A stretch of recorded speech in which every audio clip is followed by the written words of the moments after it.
জীবনের প্রতিটা পরতে পরতে বন্ধুর সাথে বন্ধুর সম্পর্ক এক অসাধারণ অভিজ্ঞতার মুখোমুখি হতে হয় নিজেকে। বন্ধু, তুমি কি আমাকে ভালোবাসবে? বন্ধু, তোমার জন্যই কি আমার সব কিছু উজাড় করে দিতে ইচ্ছা করে? বন্ধু, তুমি কি আমার সেই মানুষ, যে মানুষের জন্য এতদিন আমি অপেক্ষা করছি? বন্ধু, তোমার জন্য কি খেলাধুলার মাঠে তোমাকে সব কিছু স্যাক্রিফাইস করতে ইচ্ছা করে? তোমার জন্যে স্কুলে কি টিফিনের যে ঘাটতিটা থাকে সেটা পূরণ করতে ইচ্ছা করে? তোমার জন্যে সাইকেলের পিছনে বসে যখন যাই তখন তোমার সাইকেলে উঠতে ইচ্ছা করে? বন্ধু এবং বন্ধুত্বের যে সম্পর্কগুলো ডায়নামিক হয়, সম্পর্কের মাঝে ভালোবাসা, আবেগ, আত্মবিশ্বাস, ঝগড়া এবং কিছু সময় সেটা বিশ্বাসের সম্পর্ক তৈরি হয় এবং শেয়ারিং, কেয়ারিং, যত্ন নেওয়া, একজনের কাছে আরেকজনের আবেগের বহিঃপ্রকাশ করা, ভালোবেসে কাছে আসা, এটাই কি বন্ধুত্ব? নাকি এর চেয়েও বেশি বন্ধুত্ব?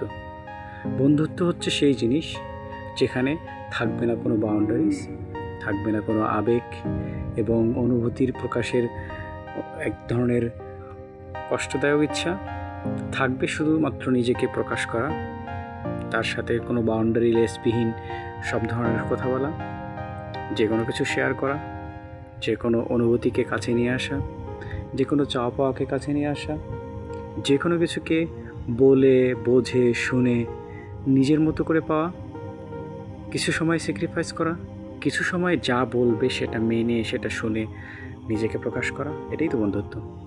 একজন বন্ধুর জন্য পারে না এমন কোনো কাজ নেই, যদি সেটা ভালো বন্ধু হয়। ভালো বন্ধু চাইলে কিন্তু একজন মানুষের মনের অনুভূতিকে সহজেই বুঝতে পারে, তার শেয়ারিংটাকে সহজে বুঝতে পারে, তার কেয়ারিংটাকে সহজে বুঝতে পারে, তার যে ফিলিংসটাকে প্রকাশ করার ভাষাটাকে সে বুঝতে পারে এবং দুজনকে কাছে আসার জন্যে যেই সব কিছু করা দরকার সেগুলো সহজে করতে পারে। এই জীবনে ভালো বন্ধুর সংখ্যা কিন্তু সবসময় খুব বেশি হয় না, কোনো মানুষেরই জন্যই না। কখনো স্কুলে কারো ভালো বন্ধু হয়, কারো কলেজে ভালো বন্ধু হয়, কারো ইউনিভার্সিটিতে যে ভালো বন্ধু হয়, কারো প্রফেশনাল লাইফে যে ভালো বন্ধু হয়, কারো আবার বয়স্ককালে যে ভালো বন্ধু হয়। বন্ধুত্বের সংখ্যাটা কিন্তু ডেফিনেশন এক একজনের কাছে এক এক রকমই থেকে যায়। আসুন আমরা এমন বন্ধু করি যে জীবন দিতে পারে আমাদের জন্যে, ভালোবেসে এবং দুঃসময়ে আমার কাছে থাকতে পারে, আমাকে বিপদের সময় দূরে না ঠেলে দিয়ে আমাকে কাছে টানতে পারে, আমার বিপদে আমাকে হাত বাড়িয়ে দিয়ে তার সর্বোচ্চ দেওয়ার চেষ্টা করে।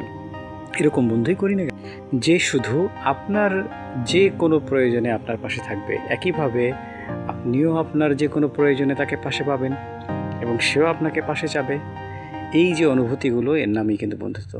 বন্ধুত্ব ছোটোবেলা থেকে হয়, বড়োবেলায় হয়, বয়স্ককালে হয়, বয়ঃসন্ধিকালে হয় এবং যে কোনো সময় হতে পারে। ভালো মানুষ, ভালো সম্পর্ক সবসময়ই এভাবেই হয়। আসুন আমরা ভালো বন্ধুত্ব তৈরি করি।